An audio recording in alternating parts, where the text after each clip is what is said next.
Hi, Robert. Can you hear me? Yeah, I can hear you perfect. Okay, my name is Tom. I'm a co-owner with Ian at Dignitary Cafe. He's Yeah, right here. I just need to set no this up problem. for him. No All problem. right. Also, Ian, just as a tip, every few seconds, just move your cursor, your mouse around so the screen doesn't go away. So the screen doesn't go away. All Correct, right. because then you need your You fingerprint. gotta love All right. it, eh? Don't worry. I What's up? used to I used to not know computers at all, and I used to shut down on me. It's like, oh my God, what am I doing? But What did I do? Tom, how do you put the volume up here? Oh, I'm sorry. Yeah, I can't really hear that well. Well, try it now. Hello? Okay. Yeah, that's much better. All Perfect. right, beautiful. How you doing? I'm doing well, brother. You? No complaints, bro. I'm not that far from where you used to be in Montreal. I'm in Belleville. Oh, well, it's funny. My father lived in Belleville. Oh, really? Yeah, I Yeah, mean, I, I'm sure. yeah. I'm sure there wasn't too many Beckles in Belleville, so that was my father. Yeah, there's not many, no. No, You're in Montreal for a long time though, eh? well, 18 years until I left for school. Yeah. For school, yeah. And then the NFL, and this is the weirdest thing is because normal career is 3 years in the NFL and you did 9. Yeah, you know what's funny? Everybody says that normal career is 3 years. I've asked a million people where they get that number from. Yeah. The average career is not 3 years in the NFL. There's no way. I'm going to be the first person to say it. You know how many people play one game?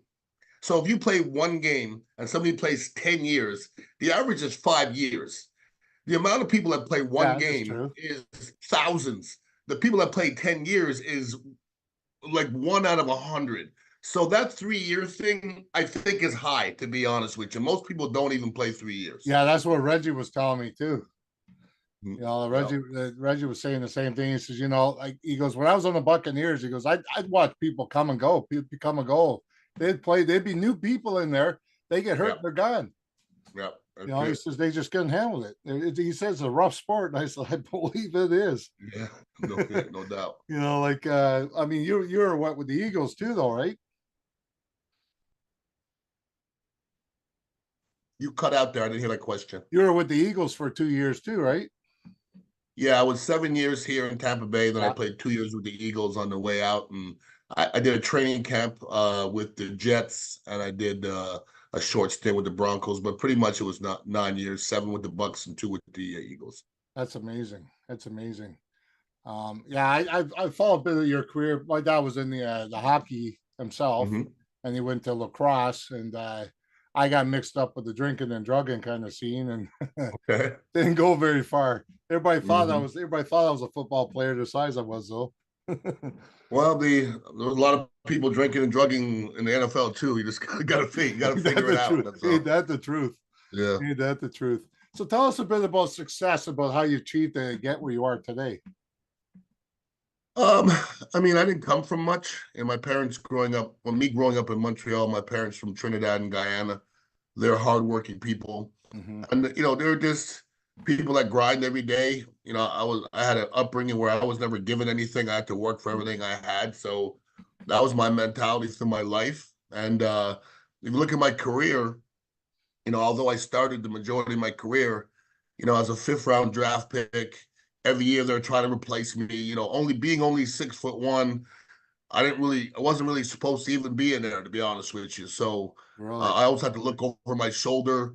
I had guys. I'll give you a great example. When I was in Philadelphia, I started my first year, the second year, they bring in a guy, George Hegeman. He's 6'7", 350, and he backed me up the whole year. So size is great, but knowing how to play the game and being a dog, sometimes the biggest dog doesn't always win. So I'm just one of those guys that wasn't given a whole lot, and I don't let too many people outwork me. And when I look back at the people who did outwork me, they're in the NFL Hall of Fame. So I'm okay with that. Well, I mean, you were close. You were close. Well, I wasn't close to being the NFL Hall of Fame, but I was blessed to play with Derek Brooks, who I do a Yeah, podcast yeah. with, Warren Sapp, who I talk to often, John Lynch, guys like Brian Dawkins. Some I got a good chance to people. play with some unbelievable players. Yeah, it's like me. I mean, nobody ever thought I'd be where I'm at today, being in Forbes, Guinness World Records, being on stage with Les Brown, coaching his daughter. You know, like Nice. just the different things like that. I mean, I came from a world where you had to fight your way out of the Bronx. You know what I mean? And stand on top of the garbage bag in order to save yourself and do whatever you got to do. Drink and go in the backfield, fight, come back out. There you go. There You you know, go. like I know that well. So, I mean, looking at your past, I mean, what, 126 games? You know what I mean? That's a lot of games to play. A lot I of didn't ball know the number. crushing. I don't think I ever heard that number before. I never even looked. I don't think. I don't know. I guess it sounds like a lot of games, and It it is a does. lot of games. Um, well, people ask. I get this question often. Was it fun playing in the NFL? And I go, no. And they look at me like, man, it must have been a dream. I go, you didn't ask me if it was a dream. You asked me if it was fun. So, is it fun to have to block John Randall 16 times? Is it fun to have to block Reggie White? Like, no, it's not fun. It's freaking terrifying, It but is. you have to figure it out. And if you don't figure it out, you'll be gone. So um it was a challenge. It was my dream. And I don't think I knew how hard it was while I was doing it. And now I'm old and raggedy and can't do stuff like that. I realize how damn hard it was because I don't even know how I did it now, to be honest with you. You know, I saw a few games back in the 90s there when you're doing it. It was like it was pretty cool. It's pretty cool. Looking back, it is pretty cool to see who I played against, who I played Yeah. with, who I was exposed to. And like my life has been amazing. I mean, football is part of it. I was in sports radio for 20 years. Yeah. Growing up in Montreal, I was a hockey fan. Okay. Although I played football my whole life, I was a hockey fan. Being on the radio, I got a chance to interview Scotty Bowman, Mhm. Larry Robinson, and guys like that. It was mind-blowing to go full circle. And like I'm interviewing Scotty Bowman, I'm like, you don't understand. Like when I was growing up, you were like the god. And he did understand because obviously Montreal, he's still a god. I mean, he's a god in the NHL, period. Well, it's like yourself. I mean, there's a lot of talk down here about you. I mean, you help a lot of youth out in that too, though. There's a lot of talk of me where. And down in our area here, when we're talking, we talk a lot about you, a lot of football players and everything else. We talk about Reggie Russ still. We talk about you. You know. I'm surprised because when I go home, which is not very often, nobody knows me. The other day, I grew up in North Shore football in Montreal, Yeah. so I hit up the North Shore coach and I said, "Hey, this is Ian Beckles. I might be heading back to Montreal, and I'd like to talk to the team."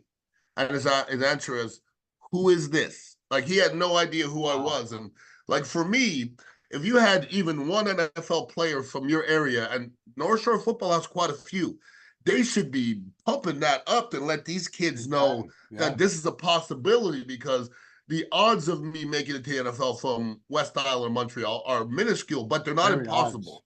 odds. So Odds. to me, these kids should know that this is not crazy and the level of football that's played in Montreal is high. Funny thing, I'm coaching at that Chamberlain High School, and we just brought a kid in from Montreal, from Saint Laurent, speaks French, and he's by far the best lineman I have. So there's a lot of talent. There's a talent base over there in Montreal for sure. Yeah, but they're not utilizing it though. Well, the thing, I don't think that a lot of them, or maybe they do, but American colleges don't realize that they can walk into Montreal and handpick athletes. And there's great athletes all over the place. You get me a big hockey player sometime, you might figure out a way to make him a football player, but football is secondary in Montreal, but it is still big. I put Montreal football against, at least when I was growing up, anybody. I remember when I was on with Reggie Russ there a while ago, and he says, "You know what NFL stands for, right?" He says, "Not for long." Right, right. And Well, the so thing is, what people say, what was the hardest thing in the NFL? And I could put 100 guys in this room that play in the NFL, and I would say, "What's the hardest?" And whatever they say the hardest is, I would say, "What about staying healthy?" And they go, "Oh well," because nobody's. Let me say that word again. You're not healthy. You have to learn how to play not healthy. I have kids. A kid the other day, had a bruise on his hand, and he said, "Well, coach, my hand is bruised and I can't practice today." And I said, "That is too bad, buddy, because I have 10 fingers that I dislocated, all 10 of them in games, and there's not a missed snap. So what were you talking to me about again?" And he just walked away. So that's football in a nutshell. It's not for everybody now. And You're football's gonna not break for some everybody. balls, It's not that's for the for weak sure. of heart. You got to be a bad dude to play football. Let me give you football in a nutshell. Football sucks. Football practice sucks. Baseball practice is fun. Basketball practice is fun. Soccer practice is fun. Football practice sucks. So you got to be a different person to excel and keep doing that forever. I did it for 25 freaking years. I must be crazy. Well, every time we get older, we don't heal as fast either. Well, another story. I'm 56 years old. I'm doing some drills with my kids, and they weren't doing it right. And finally, I go, "This is how you do it." And I started pass rushing the kids, and they're like, "Oh, look at Coach. He could still move. And I can still move a little bit." But the next day, bro, I could barely peel myself out of the bed. I mean, my body hurt me like you wouldn't believe it. And every time we do the drills now, I go, I'm not doing it again because my body hurt like it was scary how much my body hurt. I hear you. It was last year I broke my ankle. Mm, I'm 52 now. I mean, like yeah. I don't heal like I used to. It took me almost 6 months to heal.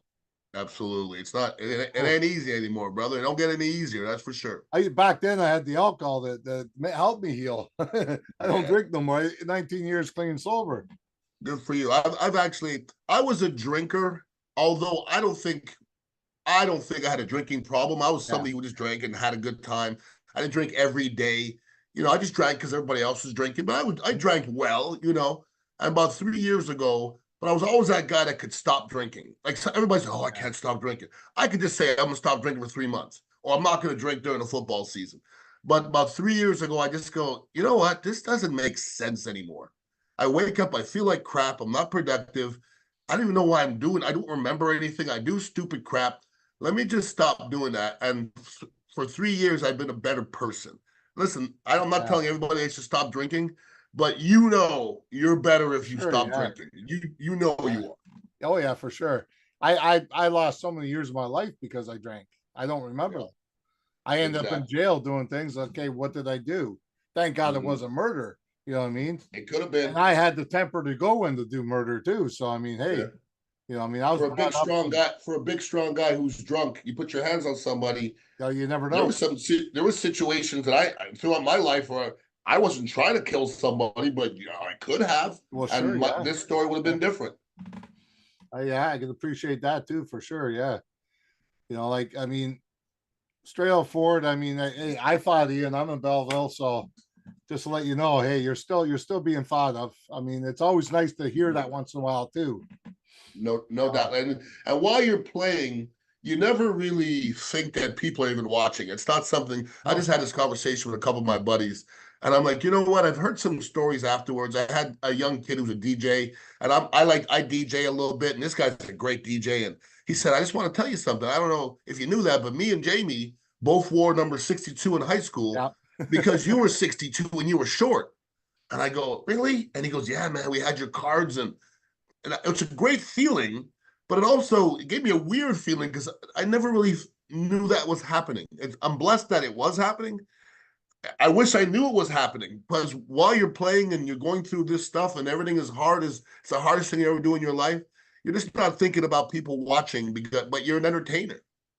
Yeah, I mean, you're going there to play a game, not looking around, see who's out in the audience or anything. You're going there to play that game. You're looking to win, just like they did. The Buccaneers won, not long ago. I mean, that was cool. I mean, yeah, and the Buccaneers have had obviously a roller coaster ride with their year, and just the franchise in general. I think the Buccaneers are still maybe the losingest franchise in history. They sprinkle in Super Bowls every once in a while. It doesn't make them look too bad. So they're okay. They sprung this one. That was pretty cool, and that sure brought them back up. No doubt. I mean, hey, they've had their challenges like they all had, right? They all had their challenges, and but the thing is, if you can express yourself and be yourself while doing that, what I mean, and still realize, hey, I got a job to do. If I break a leg, I break a leg. Yeah. I mean, and that's what I'm taking one for the team. And that's what people don't realize. Yeah, that's just part of it. Tony Mayberry, a good friend of mine. I mean, he played with a spiral fracture in his thumb, and he's a center. He's put a spiral fracture in his right thumb, and he's snapping the ball with his right hand. once again, people spraying their finger and they can't go to work. And, we're out there banging every day and smashing our hands on helmets with broken fingers. And it's just, it's not for everybody. Well, that's like a lot of people on the other side of the floor, Davenport there. I was down there a while ago and they said, oh, it's cold. And everything else. I said, well, you should go to Canada where it's minus 50 and we got 6 feet of snow. They said, snow? They said, what would we do? They can't drive with a half-inch of snow. We just go up on the 6 feet of snow and just park. Yeah, right. Yeah, I mean, I played in Philadelphia for a couple of years and they thought that was cold and that was snow. They don't know snow.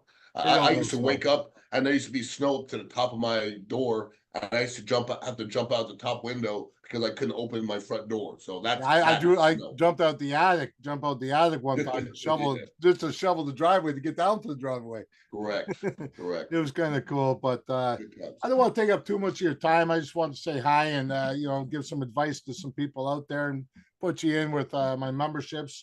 I interview people that are achievable, people that achieve goals.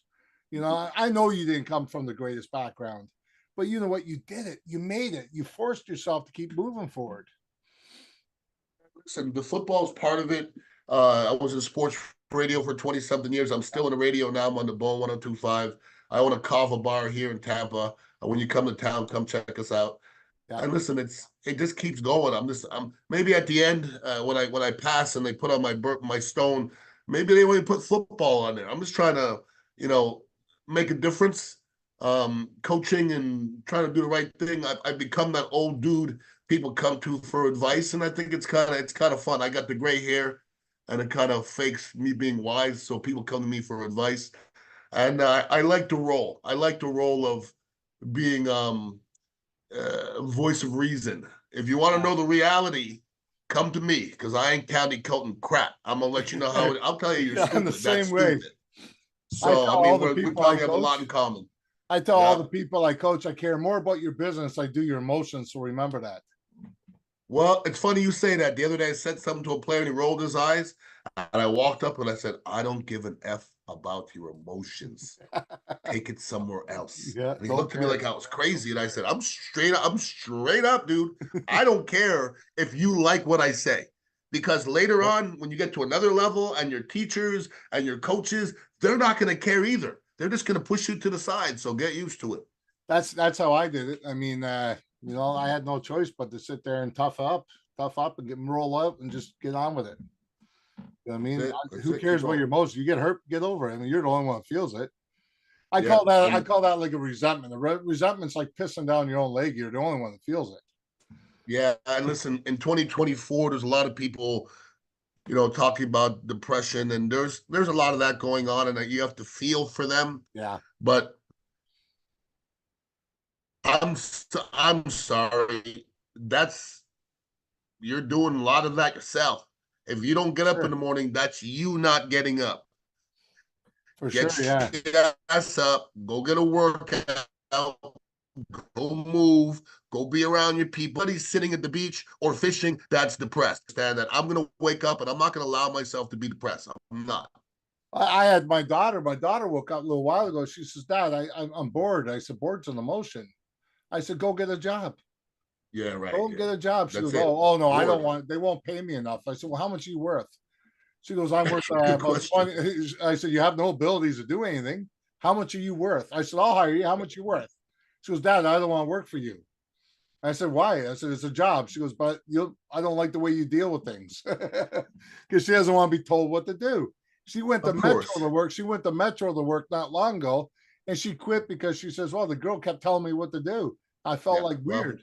And I said, well, get used to it, man. You want to work or not? You want to pay the bills? She goes, I'm happy living here. I said, but listen, you're living here. If you're not in school, you're paying $200 a month rent, period. You know what I mean? And she goes, why? I said, because you need to learn responsibility. Well, let me say this about, how old is your daughter? 18. She's 18 now. Okay, well, my kids are, my oldest turned 29. I got 29, 28, 27, somewhere in there. I got 36. I got a 32-year-old, 31-year-old, 28-year-old, 20-year-old, wow, 8-year-old, and a 6-year-old.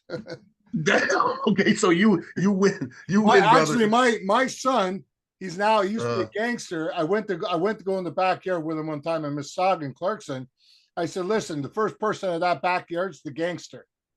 He said, you're going to beat the shit out of your Huh? own son? His birthday is the same as yours, July 20th. Oh, really? Yeah, but Yeah. his mom died giving birth to him that day. My mom died on that day, and my grandfather died that day. So three of them Oof. died that day. But I have to look at, hey, he's born. Absolutely. Yeah, it's a different time, man. I mean, a lot of these kids want a lot of stuff.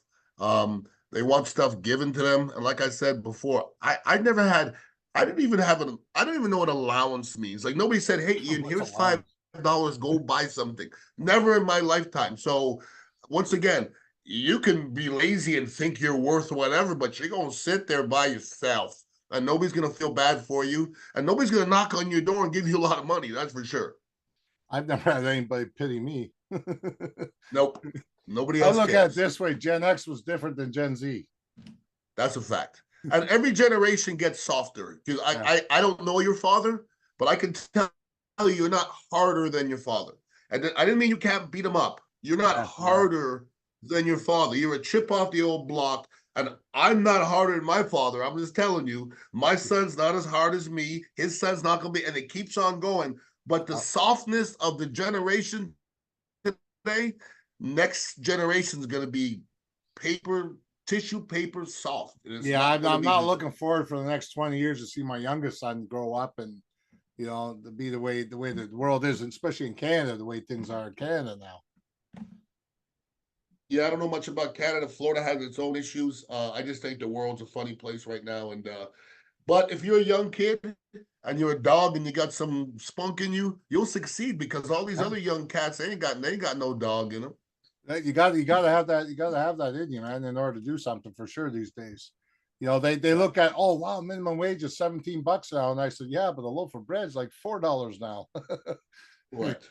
You know what I mean? It So sounds good, but we were getting $4 an hour, but everything costs a quarter back in the day. Yeah, My kids won't even pick a quarter up off the ground right now. yeah, I know, it's crazy, and it's unbelievable.